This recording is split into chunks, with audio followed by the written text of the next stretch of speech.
हारते हुए आज पूरी तरह से आश्वस्त किया है कि लैंडर मॉड्यूल निश्चित तौर पे चंद्रमा के सतह पर सेफ और सॉफ्ट लैंडिंग करेगा। सभी दर्शकों के जानकारी के लिए अब हम इसरो के अब तक के सभी लूनर मिशन को संक्षिप्त विवरण प्रस्तुत करेंगे। जी हाँ, इसरो का पहला मून मिशन चंद्रयान-1 अक्टूबर 2008 में PSLV रॉकेट के द्वारा सफलतापूर्वक प्रक्षेपित किया गया था। चंद्रयान-1 ने चंद्रमा के सतह पर पानी की खोज करके पहले ही इतिहास रच चुका है।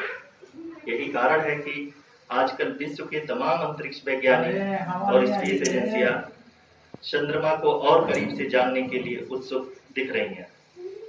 अगर हम बात करें चंद्रयान-2 की, जो इसरो का दूसरा मिशन है, जुलाई 2019 में इसरो के सबसे ताकतवर रॉकेट LVM-3 द्वारा सफलतापूर्वक प्रक्षेपित किया गया था और आज भी लगभग 4 साल बाद यह चंद्रमा के 100 किलोमीटर के सर्कुलर ऑर्बिट में घूमते हुए बहुत ही उत्तम क्वालिटी का डेटा प्रदान कर रहा है। मिशन के प्रारंभ में इसकी आयु 1 साल निर्धारित की गई थी, परंतु LVM-3 द्वारा बहुत ही सटीक इंजेक्शन और मिशन मैनेजमेंट की वजह से चंद्रयान-2 काफी लंबे समय तक कार्यरत रहेगा। अब तक चंद्रयान-2 चंद्रमा के लगभग सभी भागों का चित्र ले चुका है। इसका एक बहुत ही महत्वपूर्ण पेलोड OHRC यानी कि ऑर्बिटर हाई रेजोल्यूशन कैमरा विश्व का सबसे बेहतरीन कैमरा है, जो कि चंद्रमा की सतह का लगातार पिक्चर भेज रहा है। अब मैं ROC जी से निवेदन करूंगा कि वो आप लोगों को इसरो के वर्तमान मिशन चंद्रयान-3 के बारे में बताएं।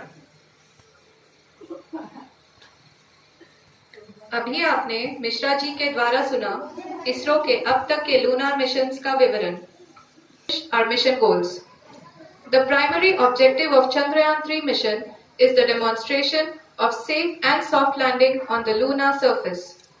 This demonstration is a critical aspect for ISRO's future interplanetary missions. In addition to this, the mission objectives also include demonstration of roving capability and conduction of in situ scientific experiments on Moon's surface.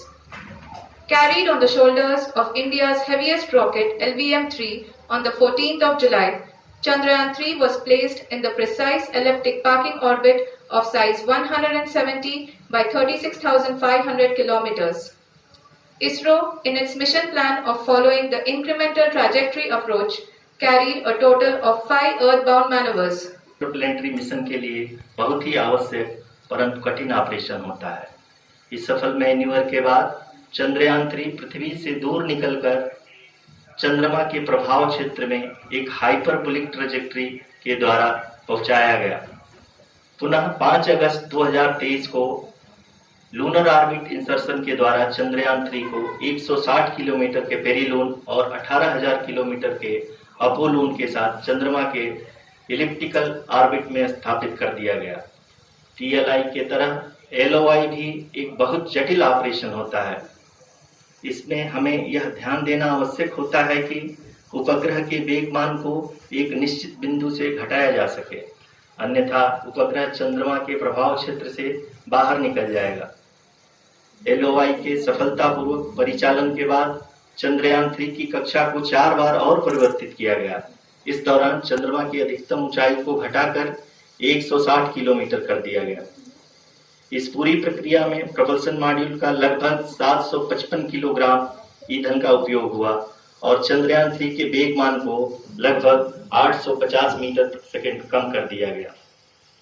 Lander module को लगभग 150 kilometre के circular orbit में स्थापित करने के बाद 17 अगस्त 2023 को propulsion module से अलग कर दिया गया। पुनः लैंडर मॉड्यूल के ऑर्बिट को 2 ड्यूबूस्ट मैन्यूवर्स के द्वारा 150 किलोमीटर के सर्कुलर ऑर्बिट से घटाकर 25 गुणे 130 किलोमीटर के एलिप्टिकल ऑर्बिट में स्थापित कर दिया गया। इस दौरान यह भी सुनिश्चित कर दिया गया कि 800 न्यूटन के चारों थ्रटेबल थ्रस्टर्स पावर डिसेंट के समय किसी भी चुनौती का सामना कर सके। लैंड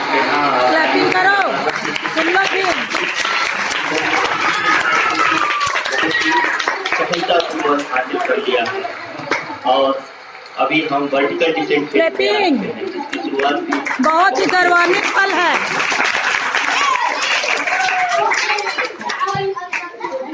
बहुत सुंदर। Lot of applause indicates that till now the performance has been nominal. We are in the vertical descent phase 1.